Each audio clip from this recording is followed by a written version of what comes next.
पुरानी पेंशन की बहाली के मुद्दे पर आंदोलित सरकारी कर्मचारियों के बढ़ते प्रभाव को देखते हुए महागठबंधन ने पुरानी पेंशन की बहाली के मुद्दे पर बड़ा सियासी दांव खेल दिया है। आपको बता दें कि महागठबंधन ने पुरानी पेंशन की बहाली के मुद्दे को चुनावी मैनिफेस्टो में शामिल करने का फैसला कर लिया है और महागठबंधन में शामिल सभी राजनीतिक दलों ने पुरानी पेंशन की बहाली के मुद्दे पर आंदोलित सरकारी कर्मचारियों को अपना खुला समर्थन देने का भी फैसला कर लिया है। तो कुल मिलाकर के यह कि अगर बिहार में महागठबंधन की सरकार बनती है तो जाहिर सी बात है कि सरकारी कर्मचारियों को पुरानी पेंशन का लाभ दिया जाएगा। इस बात का वादा चुनावी मैनिफेस्टो के जरिए किया जाएगा ताकि सरकारी कर्मचारियों को अपने भरोसे में लिया जा सके और उनके वोट बैंक को भी हासिल किया जा सके। आपको बता दें कि तमाम राजनीतिक विश्लेषकों ने इस बात का संकेत दिया है कि अगर बिहार में पुरानी पेंशन की बहाली के मुद्दे पर आंदोलित सरकारी कर्मचारी जिसके साथ हो जाएंगे उसको सत्ता मिलनी लगभग तय है। इसलिए महागठबंधन ने पुरानी पेंशन की बहाली के मुद्दे पर बड़ा सियासी दांव खेला है और सरकारी कर्मचारियों को चुनावी मैनिफेस्टो के जरिए एक बड़ा संकेत देने का भी फैसला कर लिया है।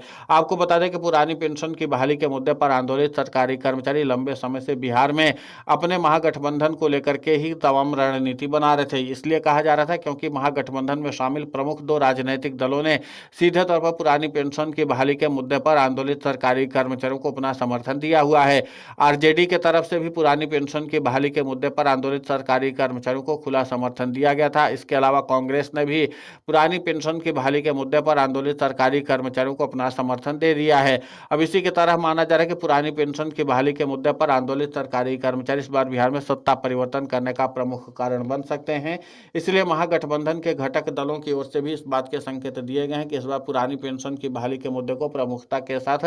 सभी राजनीतिक दल अपने व्यक्तिगत मैनिफेस्टो में भी रखेंगे और महागठबंधन का जो ज्वाइंट मैनिफेस्टो होगा उसमें भी पुरानी पेंशन की बहाली के मुद्दे को जगह दी जाएगी। इसका मतलब साफ है कि पुरानी पेंशन की बहाली के मुद्दे पर आंदोलित सरकारी कर्मचारियों का व्यापक असर अब विपक्षी दलों पर होने लगा है। विपक्षी दलों को से समर्थन भी मिल रहा है, यानी कि घटक दलों के साथ साथ प्रमुख दलों की ओर से भी अब पुरानी पेंशन की बहाली के मुद्दे पर आंदोलित सरकारी कर्मचारियों को खुला समर्थन दिया जा रहा है। लेकिन इसी के साथ एनडीए के घटक दलों के हाथ पांव फूलने शुरू हो गए हैं क्योंकि एनडीए के घटक दलों को इस बात का डर सताने लगा कि जहां पर महागठबंधन के सभी दल पुरानी पेंशन की बहाली के मुद्दे पर आंदोलित सरकारी कर्मचारियों को अपना समर्थन देकर के एक बना बनाया वोट बैंक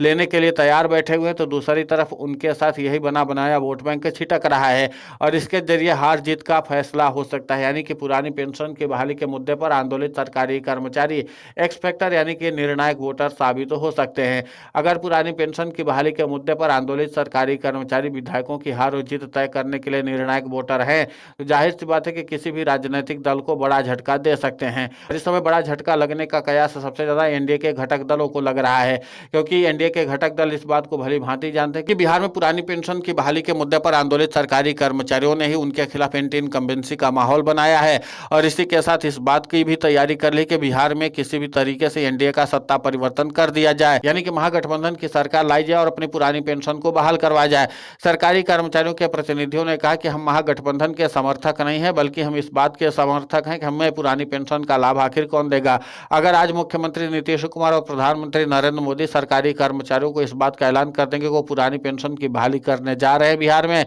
तो यही सरकारी कर्मचारी महागठबंधन का साथ छोड़ करके सीधे तौर पर एनडीए के साथ आ जाएंगे। लेकिन प्रधानमंत्री नरेंद्र मोदी हो या फिर बिहार के मुख्यमंत्री नीतीश कुमार हो, सरकारी कर्मचारियों की मांगों को हमेशा से नजरअंदाज करते आए और इसी के नाते से सरकारी कर्मचारी उनसे नाराज भी हैं। वहीं राजनीतिक विश्लेषक ये मानते हैं कि पुरानी पेंशन की बहाली के मुद्दे पर आंदोलित सरकारी कर्मचारी इस बार मुख्यमंत्री नीतीश कुमार को सबसे ज्यादा नुकसान पहुंचा सकते हैं क्योंकि पुरानी पेंशन की बहाली के मुद्दे पर आंदोलित सरकारी कर्मचारियों ने पिछले 5 सालों से मुख्यमंत्री नीतीश कुमार से लगातार इस बात की गुजारिश की है कि आप हमारी पुरानी पेंशन को बहाल कर दीजिए। लेकिन अब आरजेडी नेता तेजस्वी यादव और राहुल गांधी ने साफ तौर पर पुरानी पेंशन की बहाली के मुद्दे पर आंदोलित सरकारी कर्मचारियों को अपना समर्थन दे दिया है। अब माना जा कि बिहार की चुनावी रैलियों में भी महागठबंधन की ओर से पुरानी पेंशन की बहाली के मुद्दे को पुरजोर तरीके से उठाया जाएगा और इतना ही नहीं, पुरानी पेंशन की बहाली के मुद्दे पर जो विश्वास की सबसे बड़ी चेहरा है प्रियंका गांधी वाड्रा, उनके तरफ से भी पुरानी पेंशन की बहाली के मुद्दे को चुनावी रैली में उठाया जाएगा।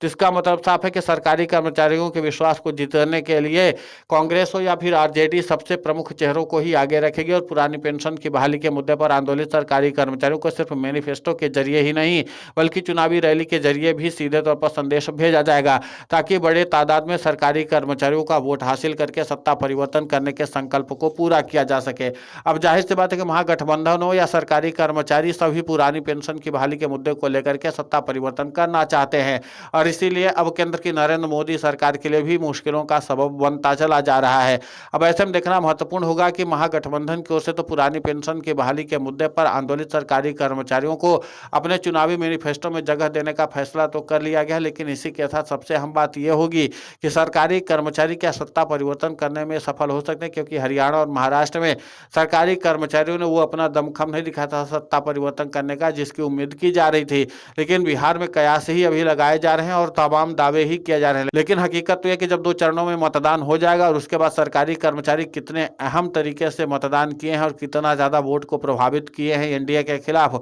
वो जब सामने आ जाएगा तभी इस बात का फैसला हो सकेगा कि बिहार में सरकारी कर्मचारियों को पुरानी पेंशन का लाभ मिल पाएगा या नहीं। लेकिन इतना तय है कि पुरानी पेंशन की बहाली के मुद्दे पर आंदोलित सरकारी कर्मचारियों ने एनडीए के घटक दलों के तो हाथ पांव फुला ही दिए हैं। इसी के साथ प्रधानमंत्री नरेंद्र मोदी और मुख्यमंत्री नीतीश कुमार की टेंशन को भी बढ़ा दिया है। अब देखना महत्वपूर्ण होगा कि सरकारी कर्मचारियों का जो एक्स फैक्टर है वो कितना निर्णायक साबित होता है। लेकिन इतना तय है कि पुरानी पेंशन की बहाली के मुद्दे पर आंदोलित सरकारी कर्मचारियों को लेकर के कम से कम विपक्षी दलों की ओर से काफी ज्यादा गंभीरता दिखाई जा रही है। अब ये गंभीरता कितना ज्यादा सत्ता परिवर्तन करने के संकल्प को पूरा करेगी ये तो आने वाले वक्त में ही पता चलेगा। फिलहाल इस पूरे घटनाक्रम को लेकर के आपकी प्रतिक्रिया बहुत महत्वपूर्ण होती है, आप हमें कमेंट करके जरूर बताएं। साथ ही पुरानी पेंशन की बहाली के मुद्दे पर हम लगातार आंदोलित होकर के खबरें चला रहे हैं। आप हमारे समर्थन के लिए चैनल को सब्सक्राइब करें, खबर को ज्यादा से ज्यादा शेयर करें ताकि पुरानी पेंशन की बहाली का मुद्दा और बुलंद हो।